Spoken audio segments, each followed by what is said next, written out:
one on guard. They're really not bothering to hide this trap. They probably knew we'd sense it. The question now is just what they're planning to spring on us. Eisen, when and how did Eifried disappear exactly? And how did you two meet in the first place? You know, you ask an awful lot of questions about us. What? I don't mean to pry, really. Perhaps it's a habit I picked up from my work. Drat. It seems I've been digging too hard. No matter. Eifried vanished about a year ago. He agreed to fight a duel against someone, and secretly left to meet his opponent. Once we figured out what was happening, we rushed to the scene. But all we found was the aftermath of a fight, and a pendulum. Was Zavid his opponent? Given his choice of weapon and his ability to fight, I'd say it's likely. What I don't get is why Eifried would end up captured and imprisoned by the Abbey after a fight with a stray Malak. The Abbey had him prisoner? On their island. Until an exorcist named Melchior took him away, that is. What? Lord Melchior did? The Abbey would have captured Eifried about a year ago. Surely it must have caused quite a stir. I was simply patrolling. I wasn't involved in any such operations. Oh, but I do remember that we suffered a great number of casualties around that time. I never heard why, and when I went to investigate, I found no records of any major deployment. And then I was ordered to cease any such investigation by Lord Melchior. That's fishy. He wanted to hide something, clearly. And I think I'm starting to get a picture of what it was. And it involves the Abbey?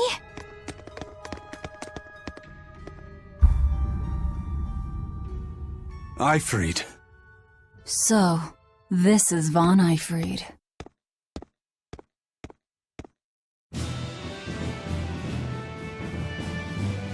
Eisen, it's good to see you again. So you're alive. You could have sent a letter. When have you ever written a letter to another man? True. Aside from my little brother, not even once. Your brother? Ah, yes. You told me that once. Eisen, why? I've got no brother.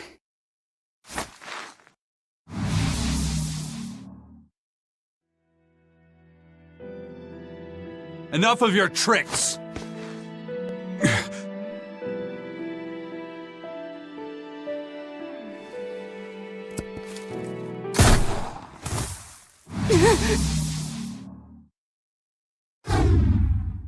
Thanks for luring him out. I owe you one. Zavid. Now come on out, you old coot!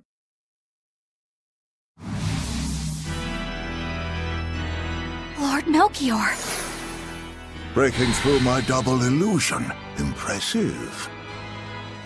I make it a point not to fall for the same tricks twice. I shouldn't have let you get away last time. I won't make that mistake again.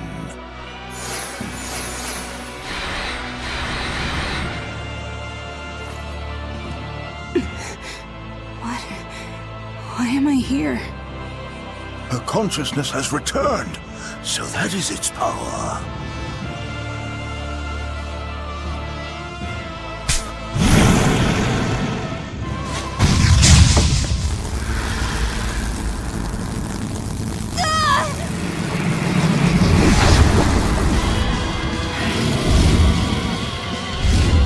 He turned her into a demon.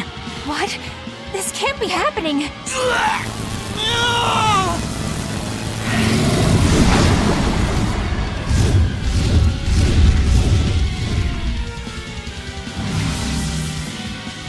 A chain reaction. Your Reaper's curse is quite the dreadful affliction, isn't it?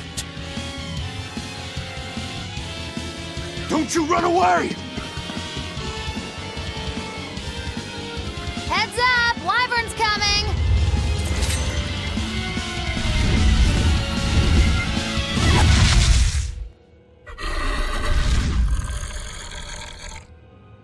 Looks like you got caught in your own trap, old man. Oh, are you sure about that?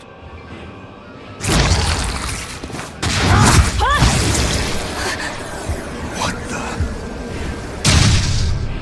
the? I'll take care of the last one.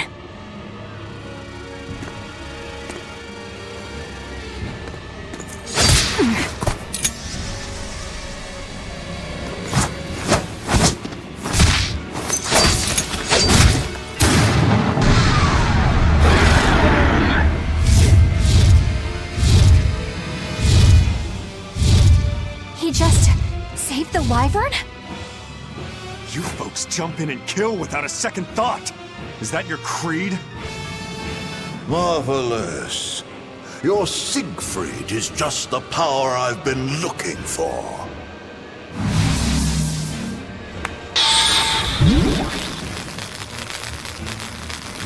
What? My work here is done. The hell did you do? Wait, damn you! Follow them! Damn, you sure got some speedy legs for an old fart. I'm glad to see you're okay, Zavid. It's not me that I'm worried about. Melchior was highly interested in your weapon. And yet he didn't steal it. Surely a legate like him could snatch it if he wanted to. Why bother stealing it when you can just copy its hidden formula? Some arts can decipher the workings of other arts in a split second. And guess what Melchior's specialty is? As he left, he said, "My work here is done." The Abbey must have some use for that unknown art. Who knows what? After all, they brought it here from another continent. And we'll find out what they're after and crush it to dust. Let me ask you just one question. Why do you have Siegfried? I'm counting on you, he said. Back when I served the Exorcists, they sent me on a mission to capture Ifrid. Zavid, you were once their slave? Yeah. My mind was under the influence of Inominat's domain.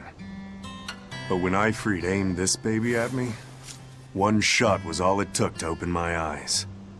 The fight we had after that was one for the books.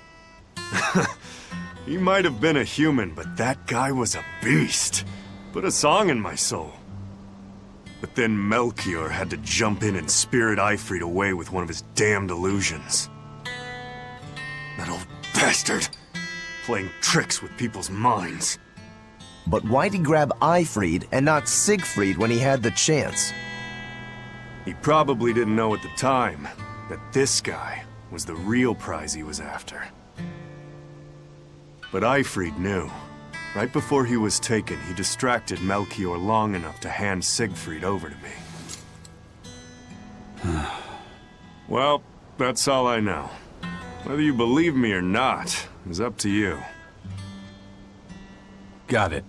We're done here. Huh? That was easy. Ifrid only says I'm counting on you to people he trusts. Is that so?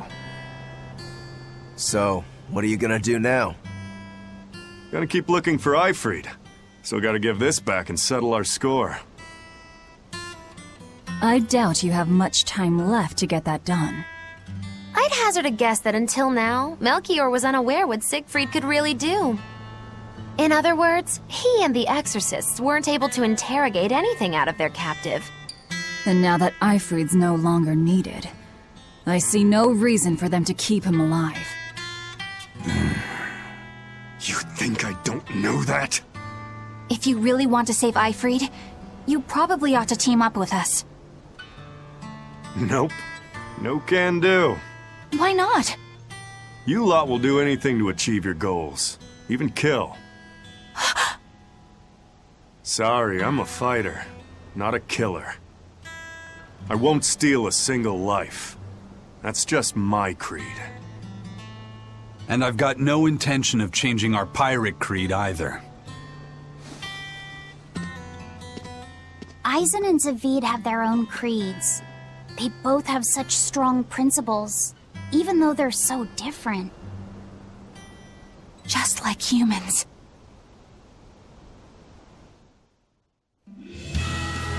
Well, was sure something. Melchior and his illusions are cheats. There's no cheating in combat. What I meant is that they were awfully dirty tricks for an upstanding exorcist. And the illusions seemed so real. Had that gone on any longer, I wouldn't have been able to tell what was real and what was fake. If it can't be distinguished from reality, perhaps one could live a happier life within the illusion. That sort of happiness can rot. You think so? But by using illusions, you can defeat an opponent without causing them any physical harm. Oh, how humane. Wow, the Abbey is so great. Lord Melchior is an exemplary man who has served Lord Artorias since before the Abbey's founding. He's done everything from logistical planning to defense strategy and even political negotiations.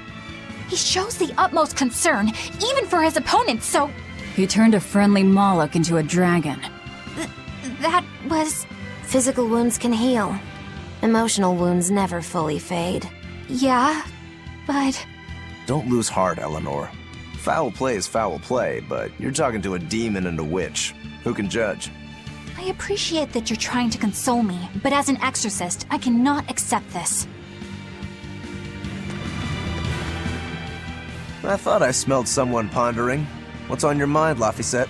I know Siegfried comes from another continent and all. But do you know anything else about it, Ropero? Nope, can't say I do. All I care about are swords. That contraption doesn't interest me much. I suppose that makes sense. But it looked real powerful. Just guessing based on how we saw Zavid use it, I'd say it amplifies his power somehow. An amplifier. It's true that he seemed to get stronger when he fired it at himself. Yeah, and it gave that dying legendary wyvern enough strength to escape. But wasn't it also what he used to dispel Melchior's illusions back there? That was also amplification. The Malakim are the source of his arts. The relic pushed them past their limits and... kablooey. Suffice it to say, it can be used both offensively and defensively. It must be very hard to master. More important is what the Abbey plans to do with it. Not that I really care.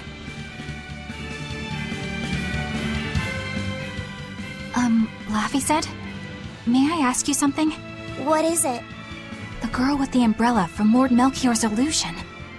What is her connection to Eisen? I don't think he'd answer if I asked him myself. I don't know. I was wondering about her as well. She was pretty, wasn't she? Oh, so you like a girl who's cute, but with a bit of sophistication. Really?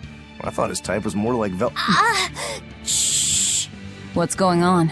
We were discussing a delicate topic. Laphicet's first crush, if you must know. Oh. No, we weren't. We were just talking about the umbrella girl from the illusion. The umbrella girl. That illusion made Eisen hesitate. She must be really important to him. Indeed. It must be a deep, naughty relationship. Come on now. Like a wife he wants to leave but he can never let go. Or a lover from whom he can't move on. No, that's too wild, and she's too young. Yeah, it's not that. What's more likely for a self-serving pirate is a daughter from a woman who only knows him by a fake name, perhaps one whom he cast aside, or who cast him aside! And maybe she was somebody he couldn't marry for some reason. But when she died, he raised her daughter for her. He had been friends with her since they were children, but they only realized their true feelings after they had been married to someone else! Is this their idea of romance? In any case, beware of girls, Laphicet. Right. This big storm came and swept me out to a Class 4 island, and let me tell you, it's as bad as the rumors make it sound. I wanted to just wait it out in a shipyard somewhere, but then the water turned all gooey. Then I had these jellyfish things coming onto the deck, and before I knew it, slugs were swimming around in the damn ocean. Wouldn't the salt in seawater mess up a slug? Yeah, that's what I thought too, but these weren't no sea slugs neither. It was scary, I'll tell you that much. You want my advice? Stay the hell away from that island altogether. But if you do go, watch out for that gooey stuff. What did that pirate mean by Class 4? I've never heard of that. It's a classification the Abbey uses to help inform their strategy, an estimation of how well they've been able to manage the demon outbreak in an area.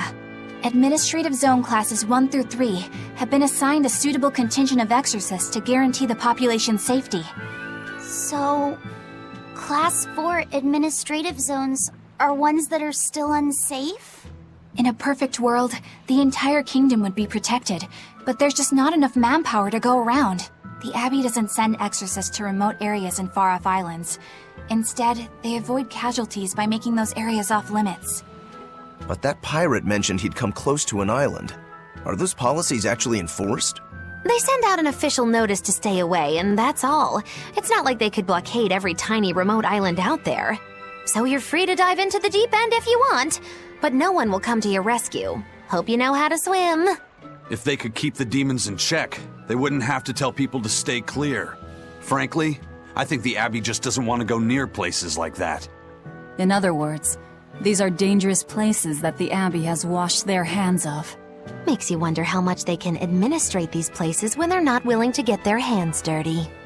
Are there many Class 4 administrative zones? I've heard of 10 such regions in my time working as an inspector for the Abbey, but I'm afraid I couldn't tell you their exact locations or their current status. If the Abbey abandoned this island, it's probably safe to assume that it's getting to be pretty dangerous. If we go there, we're gonna want to be prepared.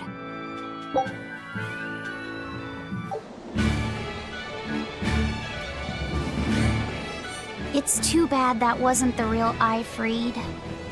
But I'm glad everyone on the ship is feeling better. Yeah, though it sounds like they never want to touch that Salatoma stuff ever again. What about Eleanor? She took it too, and her face went all wow! I don't mean how she looked. I mean how she actually feels. Oh, well, she looks like she feels better too. Good. You're worried about her, aren't you, Velvet? No, it's nothing like that. Let me tell you something, kiddo. When young maidens ripen, they have trouble expressing their feelings. So Velvet's... ripen? Mogilu! Quit giving Laphicet confusing thoughts! No trouble expressing those feelings, I see.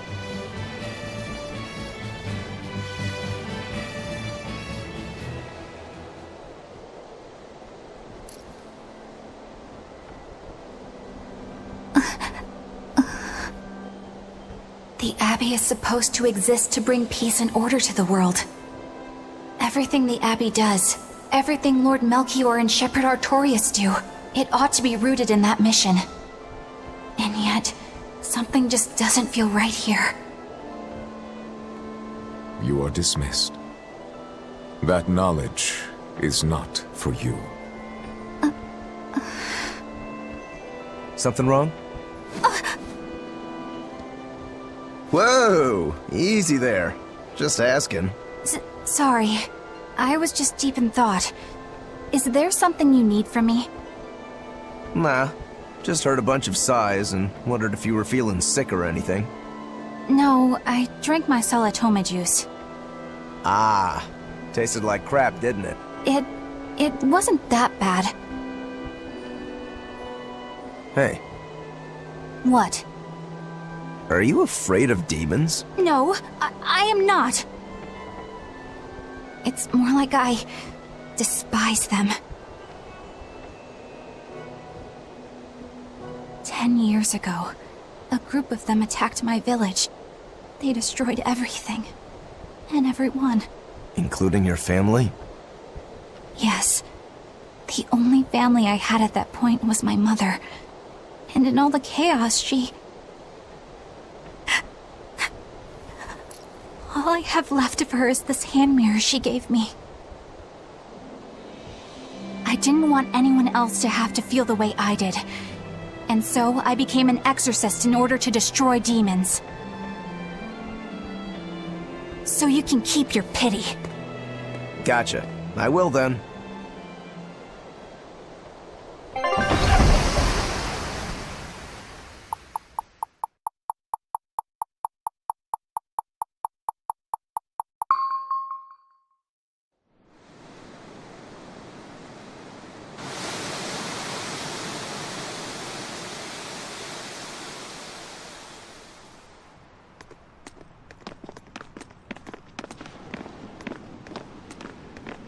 What is that? That's called a penguin, a type of bird native to this area. Penguin. Their meat is succulent and tender, and makes a lovely stew. Wow, what's it taste like? You'd eat that poor thing? Savage. You're one to talk, demon. It was one of my mother's specialties. All right, enough of the chit-chat. Magilu, what's this grimoire friend of yours like? Well, how do I put it? Oh. You know, like that. Like what? Well, to put it in a way those of meager imagination can understand, Grimm's got a sort of listless aristocratic air about her. A noble woman in her twilight, you could say. Huh. So you mean like a woman, but different from Velvet and Eleanor. You're not wrong there. Tell you what, just keep an eye out for a grown woman. Grown woman. Okay, I got it. Well, since we got her name, we could start by asking around. Exactly. Now you're talking. What's up, kiddo? Magilu, you're a grown woman yourself. So why is it you have trouble clearly expressing your real feelings? Good question. Put simply, a long time ago, mine broke. Bagow! Chapoom! Bye-bye! Your feelings broke? Come on. Let's question the townsfolk. Still no leads on that grimoire lady. Magilu, when did you get that letter from her you mentioned? Hard to say. It must have been last year? A decade ago? Take this seriously, or I'll feed you to the sharks. Oh, what? I think I'd at least rate a kraken. Keep this up and I swear I'll eat... It's them! The final preparations are complete. Once you've assumed your new post, everyone will act on your command. Thank you, sister. But to be honest, I worry that these shoes I'm filling might just be a bit too big for me. You need not worry. You possess a special strength and quality that others lack. Shepherd Artorius has high hopes for your deployment to Palamedes. Fear not. Just be yourself and you'll do fine. Believe you're a leader, and you will be. Yes, I'll try to make you proud, sister. They're sending him to Palamedes? Is that the name of a facility on this island? I had better get going. Safe travels.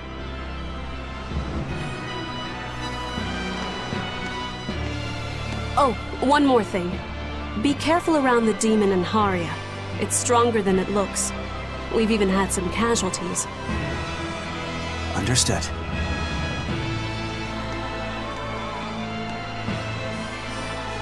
Also, if you must drink the water, remember to boil it. Sister... I know, I worry too much. But I just can't help myself.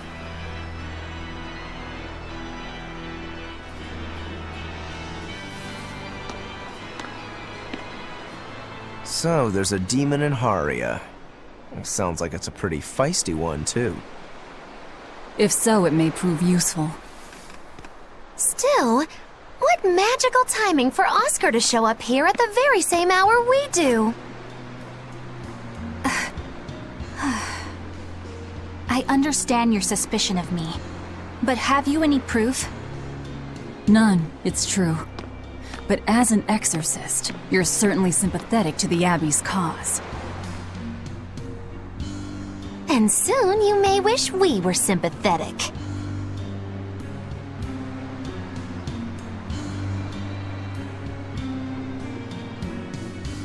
Eleanor hasn't been snitching on us. I'm sure of it. And how would you know? Are you watching her even when she's taking a bath? Huh? No, I don't. I always stay outside when she's taking a bath. And... Then isn't it possible she's communicating with the Abbey in secret while you're not there? You pledged to obey me until the day you die, correct? Yes, that I did.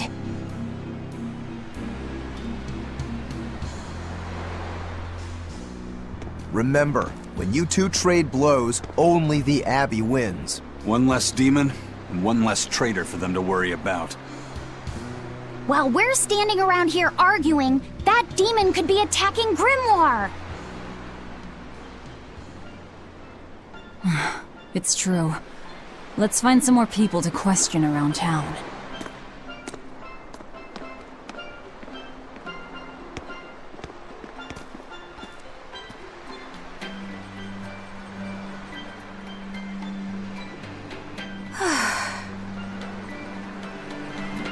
So what's it really like?